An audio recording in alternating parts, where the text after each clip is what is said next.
Hi friends, a belated Happy New Year 2018 to all of you. Bringing you my first New Year review, Seigneurcoin.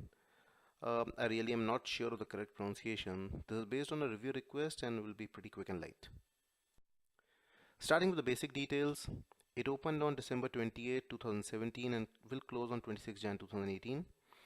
There are around 29 million total coins, of which about 31% will be released in the ICO. The rate will start at 90 cents and goes up to $1.40. There are 6 phases of 1.5 million coins each, as you can see in the chart. Starting with the website design, it's an attractive design. I didn't face any issues in browsing. Content is minimal, there's nothing noteworthy on it. Back office is fairly nicely done. It's easy to navigate and I didn't face any performance issues. An interesting point is there are no withdrawals till ICO ends, unless you buy at least 50 SEIs. And it accepts only Bitcoins, and I couldn't find any support section. Talking about the white paper, it essentially is a marketing brochure. It's attractive, simply made to appeal on looks. There's no major content. It's not shouting about any major technology breakthrough. I'm discounting AI trading and signal trading. Hence, there's no major need to go page by page on this one.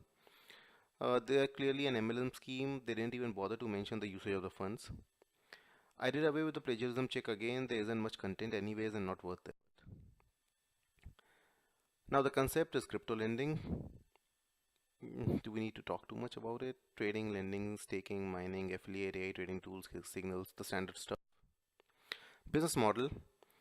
It's a pure Ponzi scheme based on hype, hence coming to my favorite slide quickly this time. The only model is getting funds from investors, start giving high interest rate to investors, either in coins or in USD, convertible only to the coins, which essentially means any outflow is in the form of these coins only. Then you list the coins on exchange, internal exchange to start with. Greed is going to drive the price higher in terms of USD, and the number of coins to be released with each payment keeps on falling down. Ultimately, it becomes a self-sustaining model as long as the price sustains or keeps moving up. Everyone except the last speculator will make money. It's, as I said always, the greatest fool theory. In case the price doesn't rise, it's game over and the promoters run away. In a nutshell, they will never lose money. Now, since some friends have questioned me on how this works, I'm bringing back the numbers this time. So let's look at multiple scenarios to get a better picture. They have a total supply of 29 million coins, out of which 9 million are going to be issued in the ICO. I have assumed the maximum interest rate of 48%.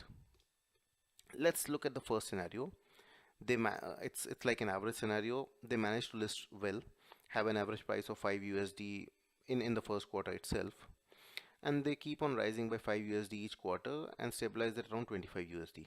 It's an average scenario because we have coins in crypto lending which do much better, and we have coins which do much worse. Now they pay out interest in USD or coins. Even USD has to be converted back to coins to withdraw. Hence the scheme keeps on surviving on coin surplus, and as per these calculations they can survive for at least 20 quarters in the average scenario.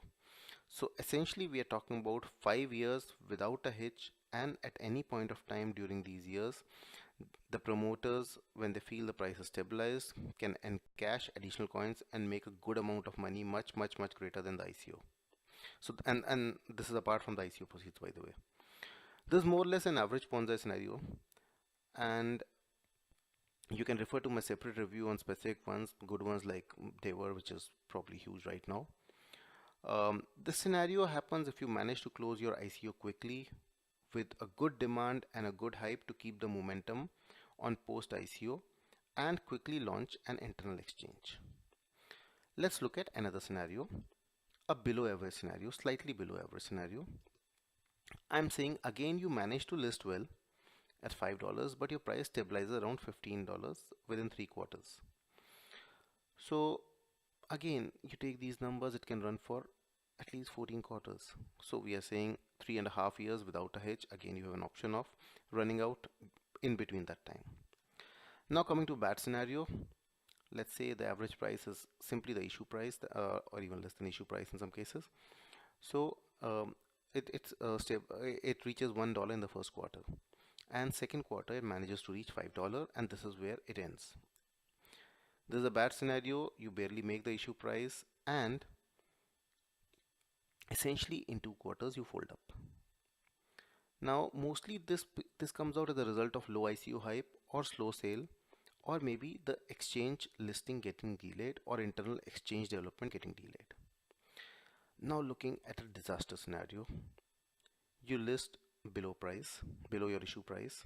This is essentially a dead on arrival scenario where either lack of hype or technical glitches reduce confidence badly and kill this coin instantly. So there can be multiple scenarios here, and this is how the Ponzi scheme works. I hope it's clear now. So looking at their roadmap, now they are talking about a quick internal exchange launch, which is a good thing, definitely a good sign. They're talking about external exchange launches sometimes in quarter 3 and quarter 4 of 2018. It's not quarter 3 actually, it's the third month and the fourth month. So March and April. If they can make this, then it's definitely great. I think they're hard selling on unrealistic price gain, which is never a good sign. They're talking about 1000 USD in 2021, which means a market cap of something between 9 to 29 billion. I would say it's high hopes in my opinion. It's a hard sell. I definitely won't go by these numbers. Looking at the other details around domain and website, domain has been registered in a hurry, booked for just 1 year, both are red flags. They seem to be generating good traffic though, and you compare that to 3000 registrations, it's pretty good. I'm not sure how they are doing it. The bounce rate unfortunately is very high, and overall engagement level again is pretty low. These are of course pretty bad signs. Looking at their Twitter presence, nothing noteworthy here. It's pretty low number of tweets and followers. Looking at the Facebook presence, an average following right now, again nothing noteworthy here. Telegram, again pretty low numbers. Now let's look at their current situation. They have around 3000 odd active members across 59 countries, which is an okay number. Not great though, but if you assume an average purchase of 300 SEI, it can actually sail the ICO through. Now this is where the problem comes in. You see the phase 1 is closed successfully. Phase 2 has been pretty slow and extremely slow by crypto lending standards. They desperately need this to move up somehow. And this is actually a pretty worrying number. Looking at the final checklist, readiness levels are medium, website works well, risk of course, like every crypto, it's pretty crypto lending I would say, Ponzi scheme is pretty high. Ability to execute is always a question mark in such ICOs where there's no team detail and they are genuinely looking at simply MLM stuff. Being genuine, their standard MLM, you and I can have our own opinion about being genuine. Hype is a concern, it's too low for such a scheme to work. So for me, the speculation grade, overall I will give it a D rating because except for website design, nothing seems to be working, and of course phase 2 stagnation is a danger sign. Should I invest? Well, I would say stay away unless you genuinely believe in miracles and crypto lending for interest.